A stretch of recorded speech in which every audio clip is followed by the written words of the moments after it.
राज्यसभा में वंदे मातरम पर चर्चा होने जा रही है। आपको जानकारी दे दें कि दोपहर 1 बजे से शुरू होने वाली इस चर्चा की शुरुआत गृह मंत्री अमित शाह करेंगे। चर्चा का समापन बीजेपी अध्यक्ष जेपी नड्डा करेंगे और इसके अलावा बीजेपी के अन्य वक्ताओं में राधा मोहन दास अग्रवाल, के लक्ष्मण, घनश्याम तिवारी और सतपाल शर्मा भी इस चर्चा में शामिल होंगे, अपनी बातों को रखेंगे। वहीं कांग्रेस की ओर से मल्लिकार्जुन खड़गे भी इस पूरे मुद्दे पर बोलेंगे। तो कल हमने देखा कि किस तरीके से लोकसभा में वंदे मातरम पर चर्चा हुई और ये 10 घंटे की चर्चा का समय रखा गया था लोकसभा में, जिसमें सरकार की तरफ से वंदे मातरम पे चर्चा पे अपनी बातें रखी गई, विपक्ष की तरफ से भी बातें रखी गई।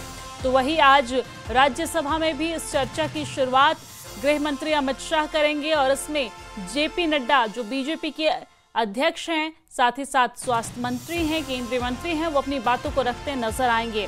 विपक्ष की तरफ से मल्लिकार्जुन खड़गे इस मुद्दे पर बोलेंगे। तो ये बड़ी जानकारी हम आप तक पहुंचा रहे हैं, जहां पर 1 बजे से चर्चा की शुरुआत होगी राज्यसभा में, जहां वंदे मातरम के मुद्दे पर चर्चा होगी। तो बीते दिन लोकसभा में इस मुद्दे पर चर्चा हो चुकी है। प्रधानमंत्री नरेंद्र मोदी ने इस चर्चा की शुरुआत की थी, जिसके बाद हमने देखा भी कि बीच बीच में थोड़ी सी नोक-झोंक की स्थिति भी बनी, लेकिन इसके बावजूद काफी ही बेहतरीन तरीके से वंदे मातरम के विषय पर चर्चा हुई। बंगाल का जिक्र हुआ और यहाँ पर बंकिम चंद्र चटर्जी जिन्होंने वंदे मातरम को लिखा है, उनकी यहाँ पर चर्चा की गई, उनके बारे में बातें रखी गई और तमाम हर एक बिंदु से, हर एक पहलू से अपनी बातों को रखते नजर आए।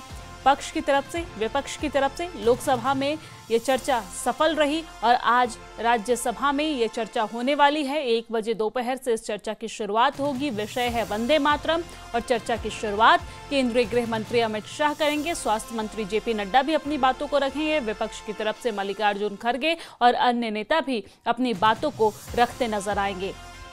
आज जहां राज्यसभा में वंदे मातरम पर चर्चा, तो लोकसभा में SIR का मुद्दा गरमाने वाला है और इसको लेकर माहौल पूरी तरीके से बन चुका है, क्योंकि हम देखते आ रहे हैं कि किस तरीके से SIR के मुद्दे पर विपक्ष लगातार हमलावर रहता है और पूरी चुनाव प्रक्रिया को इस दौरान कटघरे में खड़ा करने का काम करता है। लेकिन इन्हीं सब के बावजूद आज राज्यसभा और लोकसभा दोनों में अलग अलग विषयों पर चर्चा है और दोनों सदन हंगामेदार रहने के आसार जताए जा रहे हैं।